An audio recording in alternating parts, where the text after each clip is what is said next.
दशकम् 64 नारायणाखिलगुरु भगवन्नमस्ते।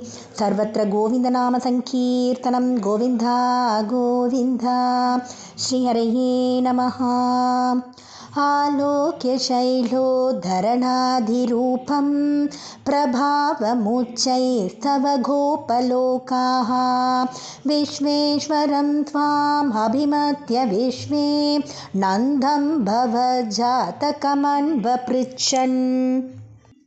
गर्गोदितो निर्गदितो निजाय वर्गाय तातेन तव प्रभावः पूर्वादिकस्त्वय्यनुराग एषा ऐदिष्ट तावद्बहुमानभारः।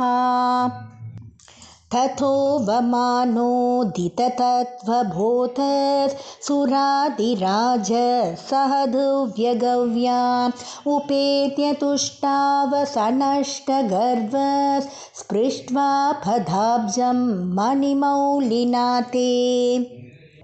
स्नेहस्नुतैस्त्वां सुरभिस्पयोभिर्गोविन्दनामाङ्कितमभ्यषिञ्चत् ऐरावतोपारुदव्यगङ्गा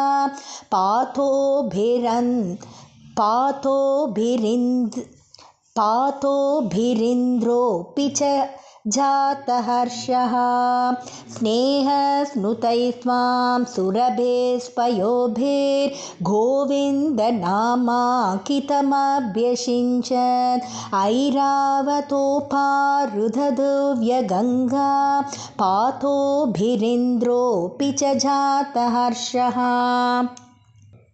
जगत्त्रयेशे त्वयि गोकुलेशे तथाभिषिक्ते सति गोपवाटः नाकेऽपि वैकुण्ठपदेऽप्यलभ्यां श्रियं प्रपेदे भवतः प्रभावात्।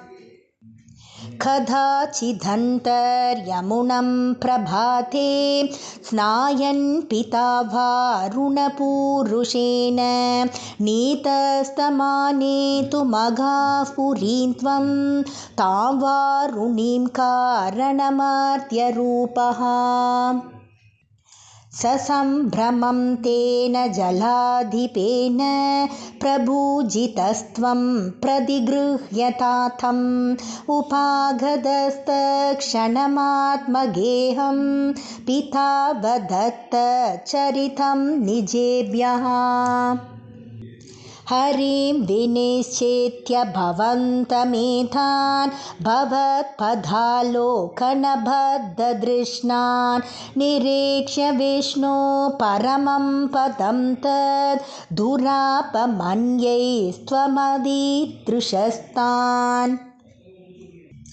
स्फुरत्परानन्दरसप्रवाह प्रपूर्णकैवल्यमहापयोधौ चिरं निमग्ना कलुगोपसङ्गास्त्ववैयभूमन् पुनरुद्धृतास्ते। करपधरवदेवं देवकुत्रावतारे निजपदमनवाप्यं दर्शितं भक्तिभाजां ददिह पशुपरूपी त्वं हि साक्षात् परात्मा पवनपुरनिवासिन् पाहि माम् आमयेभ्यः। सर्वत्र गोविन्दनामसङ्कीर्तनं गोविन्दा गोविन्दा।